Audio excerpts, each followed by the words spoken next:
Puno ng kulay at saya. Yan ang Paskong Tatak Pinoy. Pero may ilang kababayan natin na tila hindi raw ramdam ang diwa ng Pasko dahil meron silang mga namimiss.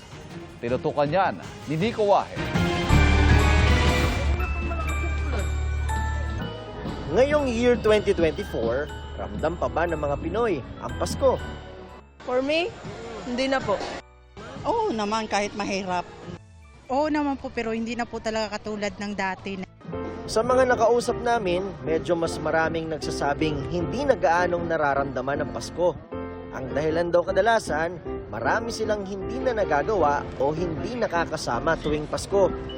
Ang single parent na si Mary Joy, miss na raw ang bonding nila ng anak na nasa Zamboanga del Sur na ilang Pasko na niyang hindi nakakasama. Naliligo kami, nagpe-picnic kami ng anak ko. Ngayon, di ko na magawa. Tinanong ko siya anong gusto niyang gift.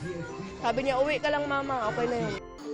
Si Jojo naman, nagpapasalamat na nariyan ang mga anak, nagpapaalala na ang Pasko ay para talaga sa mga bata.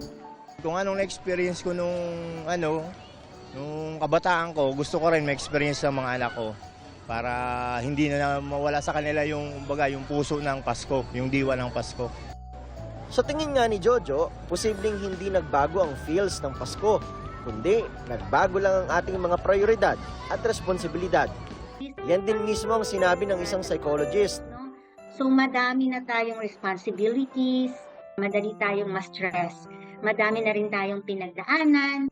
And actually, those experiences, it affects how we see the world, how we celebrate wonderful occasions like Christmas.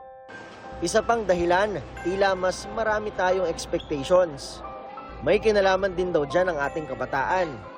Nung mga bata tayo, parang pag sinabing Pasko, it's so magical. Pero as adults, we now know the difference between what reality is and fantasy. We even try to replicate that feeling of happiness. So we continue having yung mga Christmas parties, exchange gifts. Pero paano nga ba natin mafe-feel ang Christmas spirit sa kabila ng lahat ng ating pinagdaraanan? Siguro the secret is let's not forget the child in us. As grown-ups, nalilimutan natin yung puso ng pagiging bata.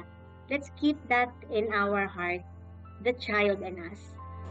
Para sa GMA Integrated News, Nico Wahe, nakatutok 24 oras.